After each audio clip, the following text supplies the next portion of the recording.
देखिए कुछ नहीं, मैं समझता हूं कि इसको अनावश्यक बहुत मीडिया में तुल दिया जा रहा है। सच ये है कि कैबिनेट की एक प्रणाली होती है, कैबिनेट का एक पृष्ठभूमि होती है, और कैबिनेट प्रणाली का जहां से जन्म हुआ और अब तक हमने देखा है कि कैबिनेट में आ, कोई भी अगर आपको ग्रीवांस है तो उसके रिड्रेसल के लिए अंदर व्यवस्था होती है।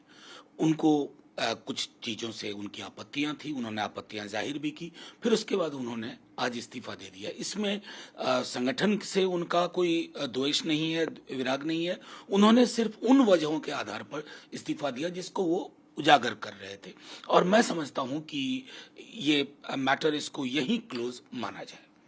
लेकिन कहा जा रहा है कि मंत्री और नीतीश कुमार के बीच भी विवाद जो है लगातार पनपने जाता है। नहीं, देखिए ये सब असल में जब से हमारी सरकार बनी है ना, तो हम प्रतिदिन इस प्रकार के कुछ लोग अन्वेषण करते रहते हैं, कल्पना करते रहते हैं कि ये विवाद है, वो विवाद नहीं है। आप डिप्टी सीएम और सीएम साहब की केमिस्ट्री देख लीजिए, उस केमिस्ट्री में सारी चीज़ों का जवाब है, उसमें कहीं कोई दुविधा द्वंद्व की परिस्थितियां नहीं है, और मैं समझता हूं कि सब कुछ ठीक ठाक चल रहा है, किसी भी चीज़ की अनावश्यक कोई आवश्यकता नहीं हुआ। अब सुशील, अभी नीतीश कुमार की और फजीहत होना बाकी है। यह लड़ाई अब जगता बाबू बनाम नीतीश कुमार की लड़ाई में बदल गई है। अगला विकेट जगता बाबू। मैं क्या बताऊं, ये कितनी फूहड़ बातें करने लगे हैं।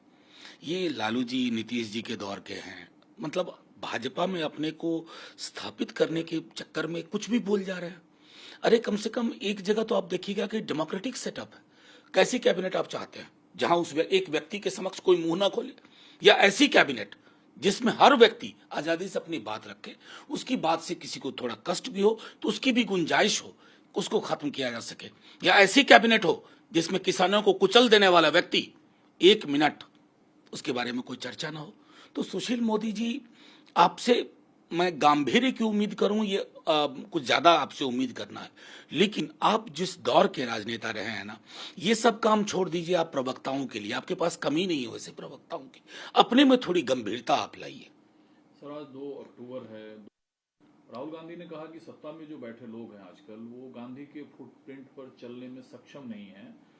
जिस मुश्किलों से हमने आज़ादी पाई, वो चीज़ें क्षीण हो रही है, और देश में 8 वर्षों में असमानता, विभाजन, इन सारी चीज़ों में बदलाव और बढ़ाव आया है। इसमें कोई गलत बात है क्या? आज दुख की बात है कि हमारे संसद में एक ऐसा व्यक्ति भी है जिसने गोडसे को सबसे बड़ा देशभक्त कहा था। इससे बड़ा प्रमाण क्या चाहिए भाई? जिस दिन गांधी की जयंती होती है, गोडसे जिंदाबाद का ट्विटर ट्रेंड चलता है सोशल मीडिया पर। यह क्यों हुआ? 8 वर्ष पूर्व नहीं था। 8 वर्ष में कुछ तो यहाँ की इकोसिस्टम में ऐसा जहर बो दिया गया है कि अब बापू पर इस तरह के सवाल हो। आप उनसे वैचारिक विरोध रख सकते हैं, आप अंबेडकर साहब से, नेहरू जी से वैचारिक विरोध रख सकते हैं, लेकिन अशोभनीय हरकतें और उसकी भी कोई चिंता ना हो। गांधी जी के समक्ष माल्यार्पण करिए, लेकिन गांधी के मूल्यों पे कोई चर्चा मत करिए। ये दोहरा चरित्र जिसके बारे में समझता राहुल जी ने भी कहा है, ये दोहरा चरित्र हिंदुस्तान पर भारी पड़ रहा है, उसके मिजाज पे भारी पड़ रहा है। ये नहीं हो सकता है कि गांधी को चश्मा में महदूद कर देंगे, सीमित कर देंगे, और गांधी के चश्मे को, दुनिया को, देश को देखने से इनकार कर देंगे। एक खबर और इसमें नहीं बचा, हम सभी एकजुट होकर भाजपा और आरएसएस के खिलाफ लड़ेंगे। क्या आपको लगता है कि कांग्रेस अब एकजुट हो चुकी है? देखिए, जाहिर सी बात है कि उनका बयान है, कांग्रेस के समक्ष चुनौतियां, और मैं बार बार कहा कि कोई भी दल जिसका 133-34 वर्ष का इतिहास रहेगा, उसके अंदर कुछ चीजें एजिंग की प्रॉब्लम होती है, तो चुनौतियां हैं, लेकिन मुझे मेरा पक्का विश्वास है कि वो रिजॉल्व कर लेंगे। और ऐसी चुनौतियों से हर दल कभी न कभी जूझता है, उसे उसको रिजॉल्व करके, रिस्पॉन्ड करके आगे बढ़ना पड़ता है। मुझको लगता है संभवतः वो क्षण कांग्रेस के लिए जल्द आ जाएगा। लेकिन उसी अध्यक्ष पद ध्यान रखने वाले शशि थरूर साहब ने कहा है कि खड़गे साहब कांग्रेस में कोई बदलाव नहीं ला सकते। हालांकि वो पार्टी के टॉप 3 लीडर में शामिल हैं। हमारे बीच कोई द्वंद्व और युद्ध नहीं है। उनके जैसा नेता बदलाव नहीं ला सकते, बल्कि मौजूदा व्यवस्था को जारी रखेंगे। बल्कि मैं जैसा कार्यकर्ता चाहता वैसा बदलाव। मैं आपको सीधे तौर पे कहूंगा, 2 व्यक्ति चुनाव लड़ रहे हैं, 2 अलग अलग पृष्ठभूमि से। एक नेशनल इंटरनेशनल प्लेटफॉर्म का उनको, जैसा आपने भी कहा, विशद अनुभव है। दूसरा व्यक्ति जो ग्रास रूट से, सबसे छोटा चुनाव से लेकर के सबसे बड़े चुनाव को जीत करके 5 दशक 6 दशक का उसके पास राजनीतिक अनुभव है। ये 2 अनुभवों के बीच का द्वंद्व है। और मैं समझता हूं कांग्रेस को खुश होना चाहिए कि उसके पास इस प्रकार के दो विकल्प हैं।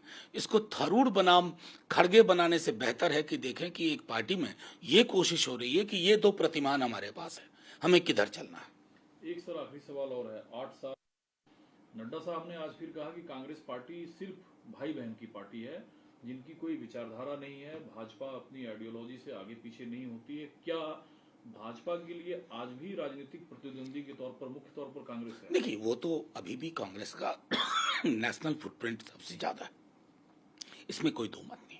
लेकिन नड्डा साहब जब ये कहते हैं ना, ताज्जुब होता है। नड्डा साहब तो देखे होंगे पार्टी 2 पे सिमट गई थी। ये जनता है ना, इसके मिजाज को समझना, प्रेडिक्ट करना बड़ा मुश्किल है। अगर वो 2 से आपको 303 पे भेज रही है ना, तो 303 से 2 की भी रिवर्स यात्रा हो सकती है। दम्भ नहीं होना चाहिए, गुरूर नहीं होना चाहिए। आज ही कह रहे थे कि हर जिले में हमारा कार्यालय, कहां से आ रहे हैं इतने पैसे? सिर्फ आप ही के कार्यालय खुल रहे हैं। सबसे ज्यादा वो जो डोनेशंस हैं आप ही को आ रहे हैं। इलेक्ट्रल बॉन्ड्स जिसमें कोई ट्रांसपेरेंसी नहीं है, आप ही के हिस्से में सबसे ज्यादा है। तो इन प्रश्नों पर समसामयिक सवाल नहीं पूछेंगे, क्योंकि उन्होंने आपने कंट्रोल करके उन्हें रखा हुआ। इतिहास पूछेगा, तब फिर आपके पास जवाब नहीं होगा। संभवतः तब तक आप इतिहास में होंगे। नमस्कार, मैं हूं संदीप चौधरी। अगर आपको ये वीडियो पसंद आया हो तो इसे लाइक और शेयर जरूर करें, और हाँ, हमें सब्सक्राइब और फॉलो करना ना भूलें, ताकि आप देश और दुनिया की कोई खबर मिस ना करें। तो जुड़िए हमारे साथ और देखते रहिए News 24।